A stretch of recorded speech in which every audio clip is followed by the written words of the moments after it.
Hai semuanya, perkenalkan nama saya Willy Manalu. Di sini saya akan mempresentasikan materi tentang studi kelayakan bisnis aspek manajemen, operasional, dan teknologi. Selamat menonton.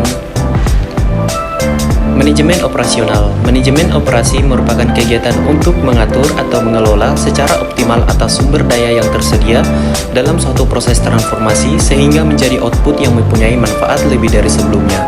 Keputusan dalam manajemen operasional. 1. Desain produk dan jasa. Desain produk dan jasa yang dibuat hendaknya menarik bagi konsumen dan efektif biaya. 3. Layout fasilitas meliputi penataan mesin, tempat penyimpanan bahan, tempat penyimpanan produk jadi, penataan ruang kantor, dan sebagainya. Perencanaan proses produksi. Keputusan ini menyangkut bagaimana memperoleh bahan, menentukan tenaga kerja yang diperlukan, peralatan dan teknologi yang digunakan, serta manajemen proses yang diperlukan.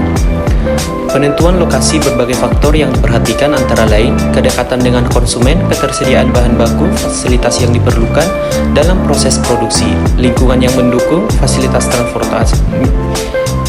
transportasi, iklim, dan sebagainya. Desain tugas dan pekerjaan. Keputusan operasi juga dikaitkan dengan desain tugas dan pekerjaan dengan menyesuaikan keputusan proses dengan seefisien mungkin, juga mempertimbangkan kinerja yang diinginkan, serta mesin yang digunakan. Peramalan produk dan jasa. Peramalan digunakan sebagai dasar penentuan jumlah yang akan diproduksi, serta jumlah bahan baku yang dibutuhkan. Penjadwalan dan perencanaan produk. Penjadwalan diperlukan untuk menentukan jadwal kapan dimulai dan kapan produksi diakhiri. Proses produksi. 1. Fokus proses produk dengan jumlah sedikit dan tetapi jenisnya beraneka ragam. Menggunakan proses produksi yang fokus pada proses atau sering disebut juga proses yang terputus-putus atau intermittent process. 2. Fokus produk. Proses dengan jumlah produk besar namun variasinya sedikit adalah proses yang fokus produk. Fokus proses berulang. Produksi dapat berupa proses yang berulang di mana dalam proses ini menggunakan modul. Modul adalah suku cadang atau komponen yang sebelumnya telah disiapkan. Keputusan membuat sendiri atau membeli. Memperhatikan beberapa faktor: biaya, kapasitas, kualitas, kecepatan, reliabilitas, keahlian,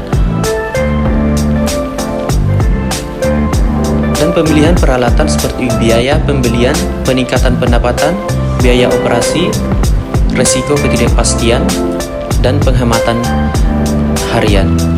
Dokumen proses produksi. 1. Blueprint atau cetak biru, gambaran detail rancangan produk. 2. Bill of material, daftar bahan baku dan komponen yang akan digunakan oleh suatu produk. 3. Assembly chart, suatu diagram skematik yang menjelaskan hubungan setiap komponen dengan induk rakitan. Pengelompokan dari komponen ini akan membentuk sub-perakitan. Operasi proses chart, daftar operasi yang harus dilakukan dalam proses fabrikasi sebuah produk. Flowchart, diagram yang menjelaskan kegiatan produksi mulai dari datangnya bahan baku sampai produk jadi dapat diamati secara jelas. Pemilihan teknologi. Pemilihan teknologi ada dua, teknologi fabrikasi dan teknologi informasi.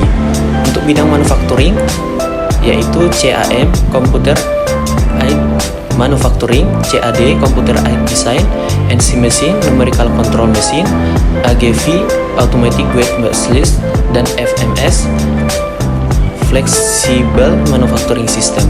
Untuk bidang jasa, EFT, Electronic Fund Transfer, ATM, Automatic Teller Machine, EDI, Electronic Data Interchange, FATSMile, Barcode. Dan untuk teknologi informasi, yaitu DSS, Decision Support System, SIM, Sistem Informasi Manajemen.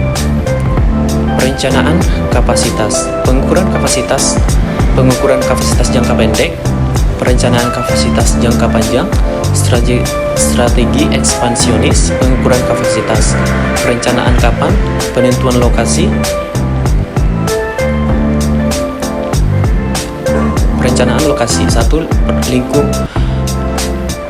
Lingkup perencanaan lokasi, meliputi teknologi transportasi dan komunikasi, biaya transportasi, kualitas kehidupan, berbagai faktor yang dipertimbangkan, yaitu tenaga kerja tidak terdidik atau unskilled labor, tenaga kerja terdidik skilled labor, transportasi, konsumen dan pasar, tersedianya air, tenaga listrik, suhu, udara, lingkungan masyarakat, peraturan pemerintahan, dan undang-undang.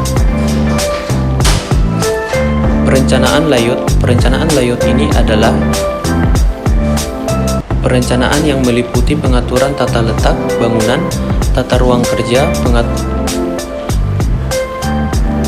pengaturan letak berbagai mesin-mesin atau peralatan yang berada dalam bangunan yang diperlukan dalam proses produksi. Manfaat perencanaan layout: meningkatkan jumlah produksi, mengurangi waktu tunggu, mengurangi proses pemindahan bahan, menghemat ruangan, efisiensi fasilitas, mempersingkat waktu proses, meningkatkan kepuasan dan keselamatan kerja. Perencanaan sistem kerja. Perencanaan sistem kerja merupakan faktor penting dalam manajemen operasi karena selain berkaitan dengan produktivitas juga menyangkut faktor tenaga kerja yang melaksanakan kegiatan operasi perusahaan. Dua elemen penting dalam perencanaan sistem kerja. Satu, rancangan kerja atau job design. Pendekatan dalam perencanaan kerja. Prosedur dalam analisis metode, yaitu identifikasi operasi yang akan dipelajari dan kumpulan data yang relevan, diskusikan dengan operator maupun dengan supervisor untuk memperoleh masukan. Pelajari dan dokumentasikan metode yang berlaku dengan menggunakan peta proses. Lakukan analisis terhadap metode yang berlaku. Usulkan metode yang baru apabila metode lama kurang sesuai. Terapkan metode baru. Pelihara dan lakukan penyesuaian bila mana perlu. Untuk saat ini saya akhiri materi ini dengan mengucapkan terima kasih dan sampai jumpa di materi selanjutnya. Terima kasih.